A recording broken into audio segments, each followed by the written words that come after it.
il nous transforme, il nous refait et nous devenons des autres personnes en Jésus-Christ. C'est la seule église prophète ici dans le monde où il y a une possibilité de recommencer la vie. Amen. Amen. Jésus prend un nouveau agenda et il te donne. Et alors, le vieux agenda avec des erreurs, tu peux mettre ça à côté. Mais il commence des nouvelles choses avec toi. Une vie nouvelle, une nouvelle marche, et la vie de la résurrection, la vie de la gloire. Dites Amen. Amen. Oh, que le Seigneur te bénisse. Amen. Amen. Abondamment. Soyons donc attentifs.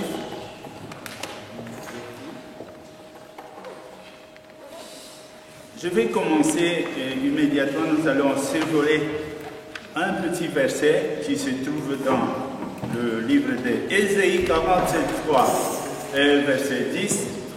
Je vous en prie.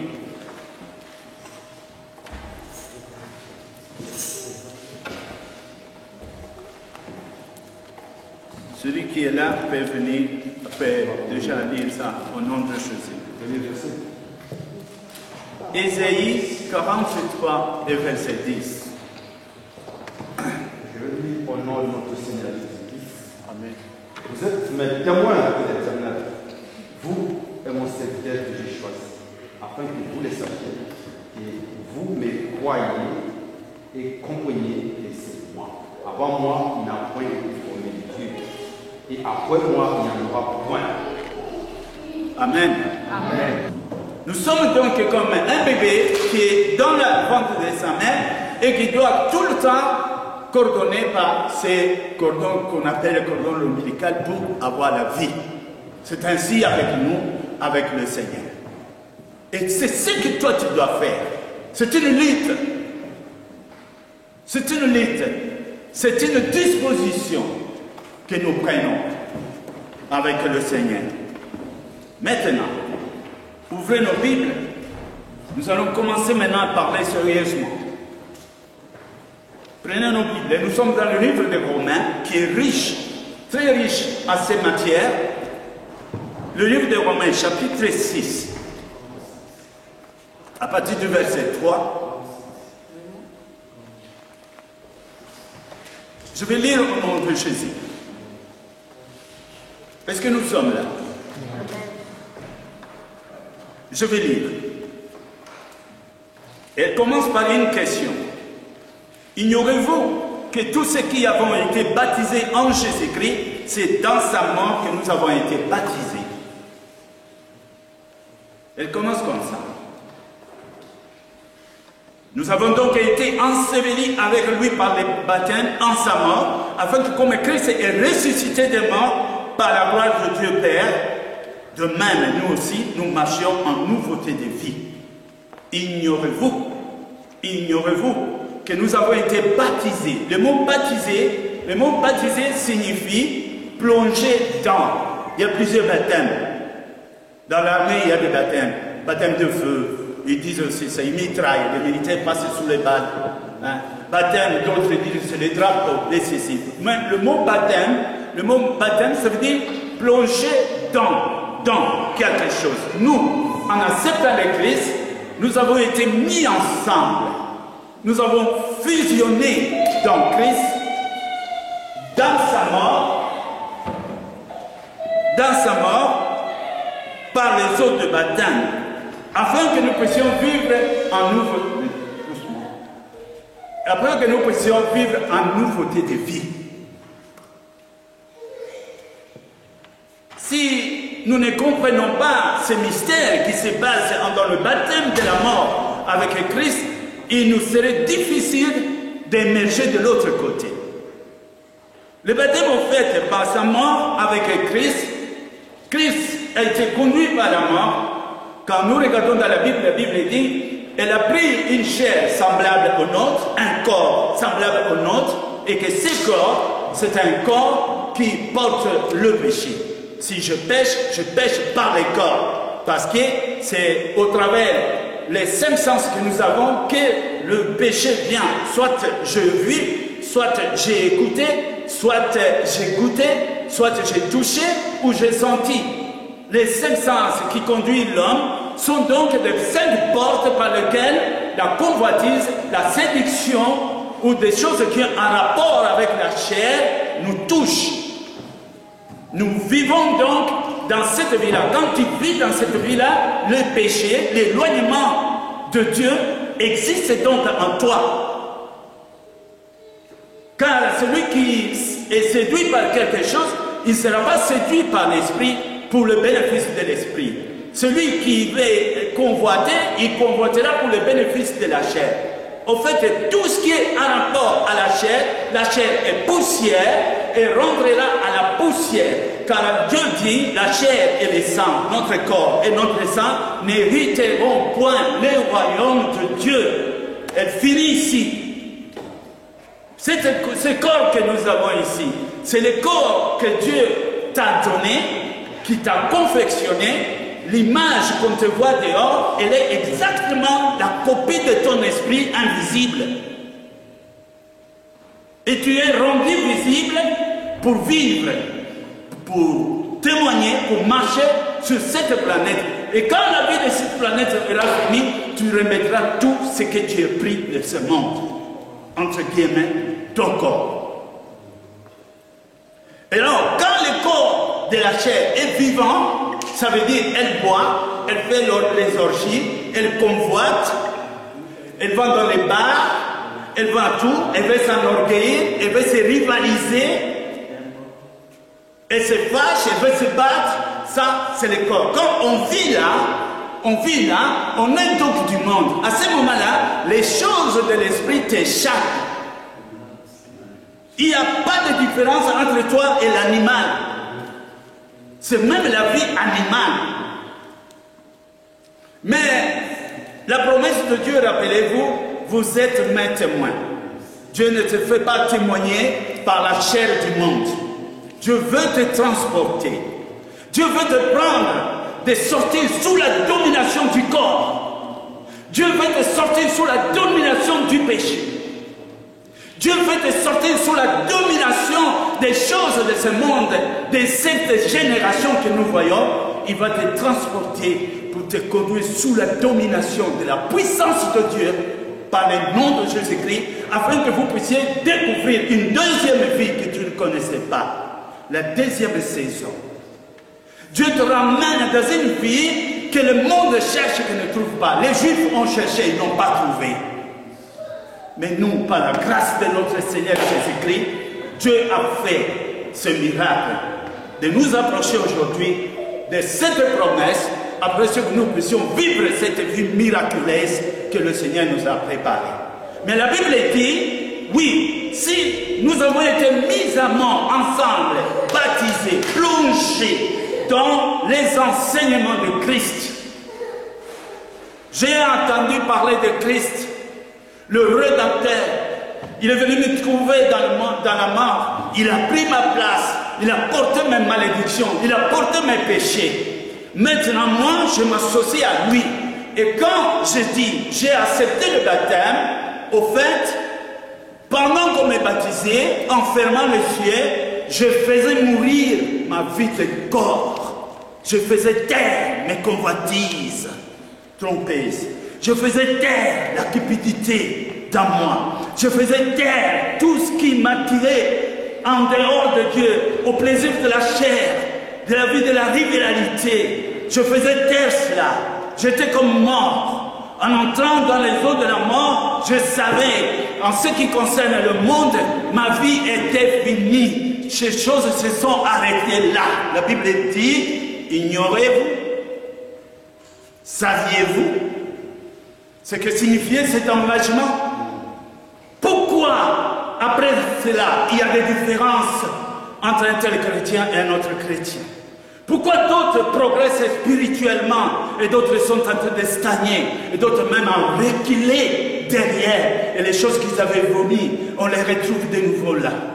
Pourquoi d'autres restent des dizaines d'années dans l'église, aucun progrès spirituel, aucun discernement?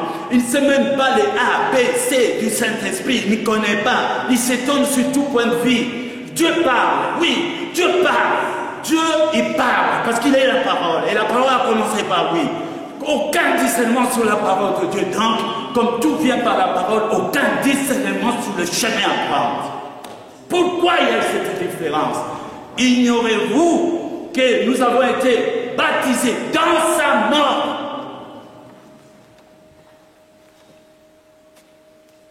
Je sais quand j'étais enfant, mon père m'a conduit à un certain baptême. Au fait, on m'a mouillé la tête. Comment c'était, chaud, froid, je ne sais pas. Aucun engagement de mon cœur. Ils ont rempli de cultes traditionnels, mais cela ne m'engageait pas. Jusqu'au jour, quand le Seigneur m'a appelé, et qu'il m'a dit, il s'agit ici de ma mort. Il s'agit ici de la mort de la vie du monde. L'enterrer. Parce que le mort m'entraînait. Je croyais que mon ennemi était quelqu'un d'autre. Mais j'avais comme ennemi, le tout premier ennemi, ma chair, qui voulait tout et qui me disait jamais, j'en ai assez. Il voulait sortir, il voulait boire, il voulait s'habiller, il voulait manger, il voulait jouer. Tous les samedis, il voulait se trouver à la boîte. Ma chair, me donnait les ordres, aidé par le diable, qui me donnait même une façon de m'habiller. Je m'habillais au rythme de la génération. Comme ça, sans savoir pourquoi. J'acceptais tout. J'étais au fait esclave. J'étais juste sur la ligne de ceux qui doivent passer à l'abattoir. Parce que la fin de toutes choses est la mort. Mais quand Christ m'a invité, quand j'ai entendu la parole de Dieu, d'abord, Jésus, oui, on chantait bien à l'église. Je pouvais venir parce que j'ai aimé la chanson. Mais le problème n'était pas là. Je pouvais venir parce que quand on va à l'église, il y a des trouvailles. Mais le problème n'est pas là. Mais quand j'ai compris, il s'agit de moi. Le problème n'est pas là. Il s'agit de moi. Tu as vu un miracle, tu as vu 2 miracles, 3 miracles. Ne te réjouis pas, ne te glorifie pas pour les miracles, parce que les miracles sont des signes de Dieu pour compléter ce que tu as entendu. Quand le pasteur a parlé, après j'ai vu ce miracle, alors réellement c'est Dieu et Dieu dit Amen. Amen. Ce sont des signes. C'est donc des paroles visibles. Il y a des paroles audibles, il y a des paroles visibles. Il y a des paroles qu'on peut aussi toucher. Alléluia. Amen. Quand il y a un miracle et qu'on sait toucher, et alors on sait que ce Dieu-là est grand. Mais toutes ces paroles te conduisent vers Christ avant que tu comprennes ta vie sur terre. Elle ne peut plus être dirigée par les sentiments du corps, ni par la famille, ni par les séductions, ni par la télévision, ni par quoi que ce soit, mais ta vie sur terre, tu dois l'enterrer et vivre en nouveauté. Nouveauté. Je suis un homme nouveau. Les sensations, tout ce qui concerne le monde ne me touche plus parce que j'ai été baptisé en Jésus-Christ par sa mort. Je suis mort avec lui. Le jour de mon baptême, je pleurais. Je pleurais parce que je savais. Je savais que c'était fini. Je pleurais mes amis. Je pleurais ma mère qui ne me comprenait plus. Je savais qu'elle ne me comprendrait plus. Mon frère, je savais que c'était fini. J'ai rompu avec le monde pour me retrouver de l'autre côté. Les saviez-vous? Si cette mort n'est pas constatée, je te dis aujourd'hui, tu es privé de l'action du Saint-Esprit. Le Saint-Esprit ne peut pas venir. Il est saint. Dites, il est saint. Il est saint. La sainteté de Dieu ne peut pas venir là où il y a l'ordure. Convoitise, cupidité, traîtrisme, rivalité, l'orgueil, la course du monde, l'argent, l'habillement, distinction, tout ça, la sainteté de Dieu ne viendra pas. Tu écouteras, mais tu ne saisiras pas. Tu écouteras, mais la pratique ne te viendra pas. Tu seras un chrétien de nom, chrétien de dimanche, appelé héritier, mais vivant comme un esclave. Le diable n'aura pas peur de toi. Tu ne le chasseras pas. Parce qu'il sait que tu es aveugle et tu es un gamin et que tu n'as pas compris ce qu'était l'appel de notre Seigneur. Il n'y a qu'une chose qui peut changer. Quand on prend ces paroles comme la véritable formule que Dieu nous a donnée pour les saluts, mourir avec le Seigneur. Nous allons prendre ici un exemple. Juste le chapitre 7 et verset 4 de ce livre de promesses. Et quand nous lisons là, le Seigneur nous explique encore une fois, et clairement, s'il vous plaît, mes jeunes enfants, mes amis, je vais vous expliquer ça. Ceci va donner une réponse peut-être au trouble que tu vas sentir, peut-être à l'incompréhension que tu es en train de vivre. Comment ça se fait? Comment ça se fait? Comment ça se fait? Oui, tu travailles beaucoup, tu ne gagnes rien, tu cherches et tu ne trouves pas. Tu espères et rien ne vient. Voilà. La Bible dit ici, au verset 4 du livre de Romains chapitre 7, de même, mes frères, vous aussi, vous avez été par les corps de Christ mis à mort en ce qui concerne la loi.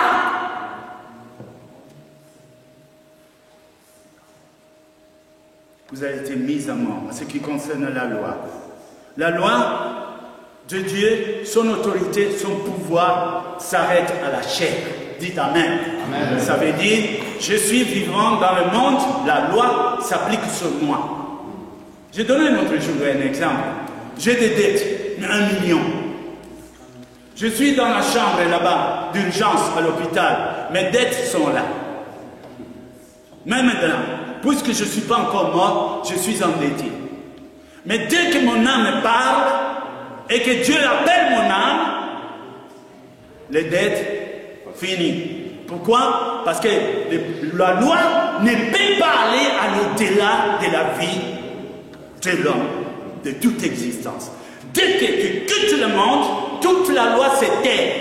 Nous avons une malédiction si nous vivons dans le monde parce que la loi de Moïse est sur nous. Ne fais pas ça, ne fais pas ça, ne va pas là-bas. Oh, tu es ici, tu as péché. Qu'est-ce que tu as encore fait là? La loi dans le cœur des chrétiens. Tu sens ça, tu sens ça. Ta conscience t'acquise. Regarde encore une fois, tu as fait ça, tu as fait ça. Tu n'as pas la paix, tu as peur. Pasteur, est-ce que je suis dans la malédiction ou quoi? Tu cherches des tests. Comment savoir si je suis bien? La loi te vise. Tu es sous le spot de la loi de Dieu. Jésus est venu pour détruire les œuvres de la loi. Dites ça, Amen. Amen. Romains, chapitre 10, verset 4. Nous pouvons lire ça. Vous verrez de quoi moi je parle maintenant. Qui vit dans la chair, qui vit dans la convoitise, qui vit dans l'orgueil, vit dans la chair, et tu invoques toutes les lois de Dieu sur toi, 24 heures sur 24 heures. Romains 10, 4, qu'est-ce qu'elle dit? Car Christ est la fin de la loi. Crie, s'il te plaît. Romains 10, 4. Car Christ est la fin de la loi pour la justification de tous ceux qui croient. Alléluia. Amen. Christ est donc la fin de la loi. J'arrive pas à dormir, j'arrive pas à dormir, je fais de mauvais rêves, j'arrive pas à dormir, vouloir m'étrangler la nuit, je ne comprends pas, il y a un lion qui me suit, et tout ça. La loi, la condamnation est sur toi. La loi ne nous sauve pas. La loi nous montre juste qui nous sommes vis-à-vis de Dieu. Personne n'obéira la loi par lui-même. Dieu a déclaré ça. Il vous est impossible d'obéir à ma loi. Mais je voulais montrer pourquoi nous tous cherchions la sortie et il nous laisse une seule porte. Jésus-Christ, notre Seigneur. La Bible dit, Christ est donc la fin de la loi. La Bible dit, ignorez-vous pourquoi la fin de la loi en toi? Parce que tu es mort avec Christ. La loi perd son pouvoir sur toi. Car je ne vis plus. Quand est-ce qu'il va me juger encore sur la séduction? La séduction disparaît. Dites Amen. Amen. Je vous vois, mais je vois les enfants de Dieu. Je ne sais pas si quelqu'un est beau, il est belle, ça je ne sais plus. Je vois les enfants de Dieu. Dites Amen. Amen. Je vois quelqu'un, je vois un enfant de Dieu. Je ne suis plus flatté. On ne me flatte plus. Toutes ces choses du monde ne me touchent plus. Mes oreilles sont bouchées. Je ne vois plus ce que le monde voit. Je ne sens plus ce que le monde sent. Ma vie a changé. À la place de ses yeux, j'ai vu les yeux. Dieu m'a donné les yeux spirituels. À la place de mes oreilles, Dieu m'a donné les oreilles spirituelles. Parce que quand tu me parles, je t'écoute. Mais moi, je ne suis pas ce que tu dis. Qu'est-ce que tu fais entendre dans ce que tu dis? Et là, j'ai ton identité. J'écoute spirituellement. Je regarde spirituellement. Ma vie est passée de la mort à la vie. Sans cela, même si le service que nous faisons ici, dans la chorale, on n'aura pas bon résultat si tu es encore là-bas dans l'autre monde. Même ta belle voix va trouver des problèmes ici. Ta belle prière, elle va stagner ici. Parce que tu vas prier avec ton intelligence. Parce que tu vas chanter avec ton intelligence. Est-ce parce que j'aurais pu prêcher par mon intelligence? En dehors du Saint-Esprit, qu'est-ce que je suis? Je suis rien. Mais alors nul. Mais pas quand lui il est là. Je puis tout par sa présence. Alors pour être là, j'ai besoin du Saint-Esprit pour continuer mes études. J'ai besoin du Saint-Esprit pour mon petit voyage. J'ai besoin du Saint-Esprit pour ma famille. J'ai besoin du Saint-Esprit pour ma famille, pour mes enfants, pour tout ce que nous faisons. Et alors, tu dois quitter le monde de la loi, ne pas vivre dans la condamnation, dans les angoisses. Arrêtez de copier le monde. Dans la télévision du matin au soir, qu'est-ce qu'ils montrent là-dedans? Pratiquement des gens nus, des femmes nues, tout le monde nu. On ne sait pas vendre une voiture si on ne met pas une femme nue à côté. C'est le monde des démons. Mais nous, les enfants de Dieu, si je vais acheter, je ne regarde pas qui est à côté. Je m'intéresse au moteur. Et c'est Dieu qui va me guider. Alléluia. Amen. La Bible dit, nous avons donc été ensevelis avec lui par le baptême dans sa mort. Quand j'entrais dans le baptême, je me disais, oh, le monde fini, vous ne me verrez plus. Je suis mort. Et quand je sortais dans le baptême, les autres baptêmes, ce n'était plus moi. Oui, la même carcasse, mais l'homme intérieur est mort. Je vis maintenant en nouveauté de vie. Je conçois autrement, je vois même autrement, je parle autrement, j'accepte autrement. Ma vie est dirigée autrement. Je sais maintenant que l'Éternel m'a promis une chose. Vous êtes mes témoins. Je vous ai choisi dans le monde de ténèbres pour que vous luisiez comme des étoiles. Partout où vous serez, vous apporterez la lumière. Vous êtes mes témoins. Et je peux dire, oui l'Éternel, je suis ton témoin. Amen. Et alléluia. Amen. Et c'est avec joie. Une joie que le monde ne donne pas. Une joie que tu conserveras malgré que tu n'as pas mangé. Le peu que tu as sera un bonheur pour toi. Les riches, parfois, ils ont beaucoup d'argent, mais ils n'ont pas d'appétit. Mais toi, avec le peu, tu mangeras, et tu vivras, et tu dormiras. Tu n'as pas besoin de 7 matelas pour dormir. Alléluia. Mais j'ai besoin du Seigneur, mon matelas. Quand je suis avec lui, et quel sommeil, s'il vous plaît. Quel sommeil. Quelle différence. Dans le sommeil où tous mes rêves sont vainqueurs, c'est moi qui est vainqueur. J'écrase, je détruis. Et je marche, et je cours, victorieux, victoire, victoire. Les démons s'éloignent quand ils me voient. Oh, grâce soit à notre Seigneur Jésus-Christ. Bien-aimés, nous voulons faire de cette église un événement. Dites bien un événement. Un événement. Regarde ton copain, regarde celui qui est à gauche. Vous croyez qu'il y a quelque chose d'extraordinaire là? Alléluia. Amen. Mais Dieu prend des choses faciles, des choses simples, ce qu'on néglige, ce que le monde ne regarde pas, pour confondre ce qu'ils disent et qu'ils sont. Comment on saura que c'est Dieu qui a fait si le tout petit gamin n'abat pas celui qui est le grand champion? Il faut qu'on soit n'importe quoi et venant de n'importe où pour détruire ce qui se disent nous sommes. Et c'est ce que nous sommes, des petits arbres. Alléluia. Amen. Des petits acacias. Dites acacia. Je suis acacia. Je suis acacia. Voilà. Nous allons confondre les baobabs. Nous allons leur montrer que le Seigneur est le Seigneur de gloire. 4, 7, là, 7, 4 plutôt, j'avais dit, dans le même affaire, que vous avez été mis dans les corps, vous avez été mis à mort par les corps de Christ, mis à mort, en concerne la loi, pour que vous apparteniez à un autre. Verset 5. Car lorsque nous étions dans la chair, les passions de péché provoquées par la loi agissaient dans nos membres, de sorte que nous portions des fruits à mort. Je vais vous dire ici, je vous préviens tous, vous qui êtes chrétiens maintenant, vous ne pouvez plus vous comporter comme à l'époque. Fini les rendez-vous de la route là, ah oui, bon, demain on se voit. Fini au nom de Jésus-Christ. Terminé. Attention, vous êtes des témoins. Dieu a ta béni, mais le diable essaiera de voler ta bénédiction.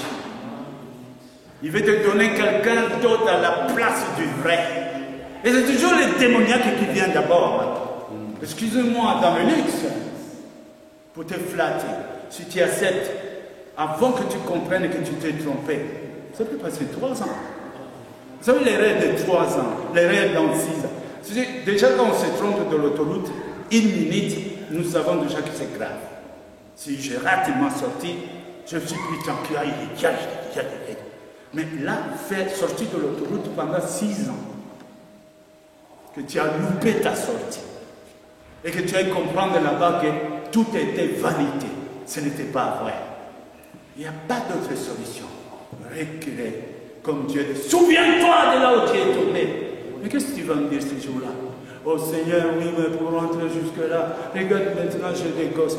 Tu vas rentrer là où tu es tombé avec les gosses. Pour recommencer. Alors évitons les rêves. Évitons. Ne nous la laissons pas embarquer. Écoutons le Saint-Esprit. Comment parle le Saint-Esprit? Alors, pasteur, comment il parle? Il parle à ceux qui sont morts quant à la loi. Ils ont fait mourir tout ce qui est de la chair pour vivre en nouveauté d'esprit. Et alors ils vivent pour Dieu. Et Dieu leur parle. Et il a une voix douce, incomparable.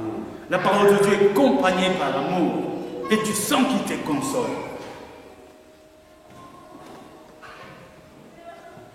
La Bible dit dans 6, 7, en effet, si nous sommes devenus une même plante avec lui, si toi et Christ, vous êtes devenus une même plante, dans sa mort et dans sa résurrection. Attention, dans sa mort et dans sa résurrection. Est-ce que Christ est sauvé et a ressuscité? Alléluia. Jésus est ressuscité. Oui. Vous croyez à cela? Amen. Dites Amen. Amen. Ah oui, alors c'est bon. Parce que Jésus, s'il était resté au tombeau à cause de nos péchés, alors nous sommes condamnés. Mais il est revenu à la vie pour nous remettre la quittance de paiement. Regarde, Fritz, oui, j'ai payé les prix. Oh Seigneur, mais voilà, je suis là pour te prouver que tout est pardonné. Alléluia. Amen. Si nous sommes conformes dans sa mort, dans sa résurrection, nous le serons aussi dans sa gloire. Évitons les retardements. Évitons les distractions. Si tu dis non, tu ne diras pour rien. Ce serait une erreur fatale. Qu'est-ce que tu vas faire? Tu vas sortir, tu crois que tu vas trouver un autre Dieu. Il n'y en a pas d'autre. L'Éternel dit, je suis l'Éternel ton Dieu. qui t'a sorti du monde. Et il n'y a point d'autre que moi. Je veux que tu le saches. Si tu vas retarder. Le jour où tu seras fatigué, tu reviens, il te dira, je t'attendais. Ou que tu as pris du temps. Le Seigneur, qu'est-ce que je dois faire? Où en étions-nous ces jours-là? Et on va reprendre le même verset. Alléluia. Amen. Il est grand notre Dieu, n'est-ce pas? Amen. Écoutez, je vis une sœur une fois. Une sœur, je vais vous raconter vite fait. Seigneur, aide-moi. Il y avait une sœur un jour qui est venue me trouver parce que je parlais comme ça. Elle dit, pasteur, moi je suis marié à quelqu'un et j'ai un enfant. Je veux savoir si mon mariage est le bon ou pas. Je dis, qu'est-ce que c'est au juste? Il dit, oh, j'étais marié en Europe avec un frère ici, on a un enfant, mais ce monsieur était marié avec une Allemande, mais il n'aime pas cette femme-là. C'est moi qui l'aime. Et alors, est-ce que c'est un enfant, avec l'enfant, est-ce que c'est pas bien là? Moi je dis, écoute ma soeur, je vais te dire une chose. Si le mariage qu'il a fait alors était un mariage qui était fait en bonne et due forme, à ce moment ici, il est en train de tromper. Il n'est pas ton mari. Alors la sœur, oh pasteur, avec un enfant. Moi je dis, tu le prends comme tu veux. Mais moi seulement je te dis, dans ton lit il y a un serpent. Et alors si tu veux consoler le serpent, console-le. Mais dans ta couverture, il y a un serpent. C'était fort, hein? Je dis, ma sœur, je m'en vais. Un mois après, on m'a appelé d'urgence à l'hôpital. Allez chercher le pasteur Fritz. Et je suis venu. Quoi? Oh, la sœur? La sœur. Et le cas s'est arrêté 2 fois. Et elle a dit qu'on t'appelle. Et moi, je suis arrivé. Avec sa famille qui m'a regardé. Je dis, oh, mais sœur, c'est toi avec qui? Oui, pasteur. Oui, pasteur. Et je dis, est-ce que le problème qu'on avait parlé là, le séjour, tu avais réglé ça? Le problème là. Et tu sais, sa sœur a dit, oh, pasteur, quelqu'un t'a assez d'état, pasteur, qui va encore lui parler. Et moi, j'étais étonné.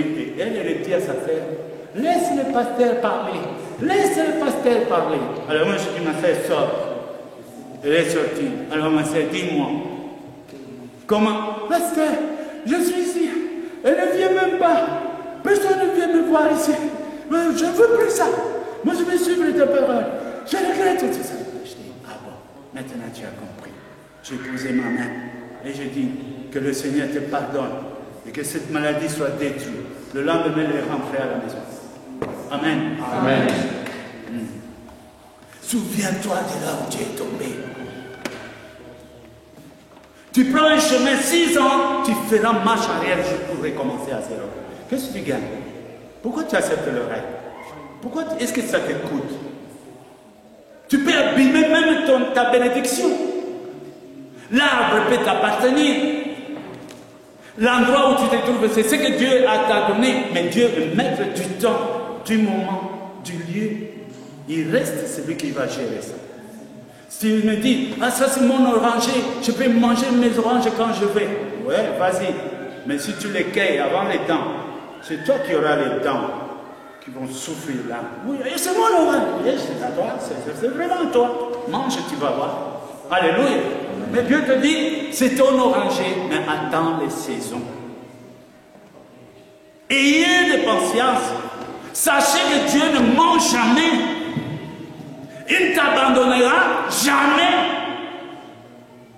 Prenez patience parce que depuis le jour que tu l'as connu, que tu l'as accepté, ton bateau est sur le voyage. Il vient. Ta bénédiction vient. Il est celui qui appelle du nord aussi, de est et ouest pour le remettre sur place. Alléluia.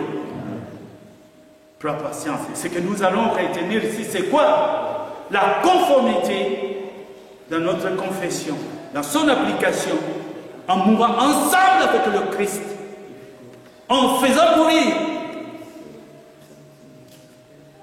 Colossiens chapitre 3, s'il vous plaît. Allez-y rapidement.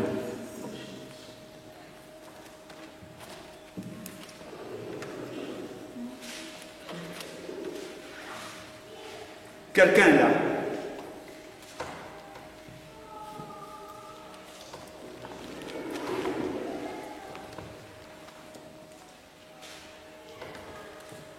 Colossiens. À partir de 1 jusqu'à 3. Amen. Alléluia. Est-ce que nous sommes là? Fais ça. Si donc vous êtes à Christ, si donc vous êtes avec Christ, cherchez les choses d'en haut où Christ est assis à la droite de Dieu. Attachez-vous aux choses d'en haut et non à celles qui sont sur la terre. Amen. Car vous êtes morts et votre vie est cachée avec Christ en Dieu. Répétons ça. Car je suis mort et ma vie est cachée en Jésus-Christ. Je suis mort. Ah oui. Ma mère dit que je ne connais plus cet enfant. Je dis, maman, excuse-moi. Aujourd'hui, j'appartiens à quelqu'un d'autre. Alléluia. Oh, mon fils n'était pas comme ça. C'est vrai, maman. Est-ce que tu peux venir aussi que tous les deux nous soyons autrement? Parce que là, Jésus change. Alléluia. Amen. Je suis mort quant à la chair. Je suis mort. Le diable me poursuit, passe gauche à droite pour essayer de me provoquer. Est-ce qu'il a encore les yeux séduisants? Est-ce qu'il regarde encore? Nous les chrétiens, quand nous passons, nous regardons une personne une fois. Garde le deuxième regard. Dites Amen. Amen. Tu vois, oui, attention, ce qui vient ensuite vient du diable. Dites Amen. Amen. Nous, on regarde. On voit la gloire de Dieu partout où nous allons. Nous voyons la gloire de Dieu. Si nous voulons aller loin, si nous voulons triompher, si nous voulons manger ce qui nous a été préparé alors que nous n'étions pas connus, tu existais dans la pensée de Dieu et jusqu'au jour où tu as voulu que tu existes. Et voilà aujourd'hui tu es ici. Et si tu veux entrer dans ta véritable vie de ce que Dieu a préparé, fais mourir la chair. Sors du monde, sors de ta chair, sors des convoitises, sors des discussions du monde et approche-toi de ton Père. Il va te calmer, il va te donner du lait spirituel, il va te nourrir, il va te bénir, tu vas dormir dans ses mains, il combattra pour toi. Quand tu dors, c'est lui qui veille. Tu vas à l'examen, il s'occupe du professeur pour qu'il corrige bien ta feuille. Dites Amen. C'est lui qui déchire les dossiers dans les tribunaux de ses enfants. On trouve le dossier. Tu arrives, le juge dit, oh bon, moi je pardonne. Ça n'arrive pas, mais je vais pardonner quand même. Dites Amen. Amen. Ah oui, c'est lui, celui-là qu'on appelle Jesus. C'est Jésus-Christ, le vainqueur du monde, le vainqueur du péché, qui ne te quitte pas. Il est fidèle. Il est Amen. Amen. Ce sont des promesses, pas pour l'année prochaine. À partir de maintenant, comme on dit, pronto. Alléluia. Oui, à partir de maintenant. C'est-à-dire, quand tu dis, Seigneur, plus rien ne sera le même. Tu vas attendre au même moment au ciel. Plus rien ne sera la même avec lui. Les gens attendent le ciel. Qu'est-ce que le Seigneur va faire? Mais tous les anges attendent. Mais qu'est-ce qu'il va comprendre? Il est en train de me dire, mais pasteur, parle encore, parle. Parce que si tu comprends ça, et que tu saisis ça, tu es sauvé. Alléluia. Amen. Alléluia. Amen. Acclamons fort le nom.